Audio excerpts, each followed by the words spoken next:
പൊതുവെ പാവയ്ക്ക നമുക്കത്ര പ്രിയമുള്ളൊരു പച്ചക്കറിയല്ല അല്ലേ? അതിൻ്റെ കയ്പ്പ് പലർക്കും അത്ര അങ്ങോട്ട് രസിക്കുന്നില്ല. പക്ഷേ പാവയ്ക്കയോളം അയൺ കണ്ടൻ്റുള്ള മറ്റൊരു പച്ചക്കറിയേ ഉണ്ടാവില്ല. അപ്പോൾ പിന്നെ അത് കഴിക്കാനൊരു വഴി കൂടി കണ്ടുപിടിക്കണ്ടേ? അതാണ് ഈ പാവയ്ക്കയും ക്യാരറ്റും അച്ചാർ. ക്യാരറ്റും വൈറ്റമിൻ റിച്ച് ആണ്. അപ്പോൾ പിന്നെ ഈ അച്ചാറിനോളം വരുമോ മറ്റെന്തെങ്കിലും? ഇതിലെ വെളുത്തുള്ളിയും ഇഞ്ചിയും ഉലുവയും കറിവേപ്പിലയും ഒക്കെ കൂടി ആവുമ്പോൾ ഇതൊരു ഔഷധ കൂട്ട് തന്നെയായി. എന്നാൽ പിന്നെ നമുക്ക് വീഡിയോയിലേക്ക് പോവാം.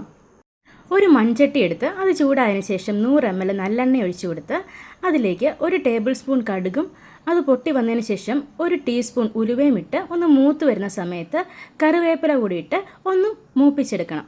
ആ കറിവേപ്പില ഒന്ന് വാടുന്ന സമയത്ത് അരിയാതെ മുഴുവനായിട്ട് വെച്ച വെളുത്തുള്ളി ഒരു 150 ഗ്രാം, അരിഞ്ഞു വെച്ചിരിക്കുന്ന ഇഞ്ചി അതൊരു 100 ഗ്രാമും കൂടി ഇട്ട് കൊടുത്ത് ഇതിനോടൊപ്പം തന്നെ ഒരു 150 ഗ്രാം കാന്താരി മുളക് കൂടെ നെടുകെ പിളർന്നത് ഇട്ട് കൊടുക്കാം. ഇനി ഒരു 1/4 ടീസ്പൂൺ മഞ്ഞൾപ്പൊടിയും 1/2 ടീസ്പൂൺ അസഫോയിറ്റില കായം പൊടിയും ആവശ്യത്തിനുള്ള ഉപ്പും ഒരു 300 ml വിനീഗറും കൂടെ ചേർത്ത് നന്നായിട്ടൊന്ന് ഇളക്കി ഒന്ന് തിളപ്പിക്കാൻ വെക്കണം. ഇതത്രയും ഒന്ന് തിളച്ച് വരുന്ന സമയത്ത് അതിലേക്ക് നമ്മൾ അരിഞ്ഞു വെച്ചിരിക്കുന്ന പാവയ്ക്കയും ക്യാരറ്റും കൂടെ ഒന്നിട്ട് കൊടുത്തിട്ട് നന്നായിട്ടൊന്ന് ഇളക്കി യോജിപ്പിക്കണം. ഇങ്ങനെ ചെയ്യുന്നത് വഴി ഈ പാവയ്ക്കയുടെ കയ്പ്പ് കുറയുകയും ആ പാവയ്ക്കയിലേക്ക് ഈ കറിയുടെ എരിവും ഉപ്പും പുളിയും ഒക്കെ ഒന്ന് പിടിക്കുകയും ചെയ്യും. ഒരു കാരണവശാലും പാവയ്ക്ക തോരനോ പാവയ്ക്ക അച്ചാറോ ഉണ്ടാക്കുമ്പോൾ വെള്ളം ചേർത്ത് കൊടുക്കാൻ പാടില്ല. അതോടൊപ്പം തന്നെ പാവയ്ക്ക ഒരുപാട് നേരം മുന്നേ അരിഞ്ഞ് മാറ്റി വയ്ക്കാനും പാടില്ല. അങ്ങനെ ചെയ്താൽ പാവയ്ക്കയുടെ കയ്പ്പ് കൂടുകയേ ഉള്ളൂ.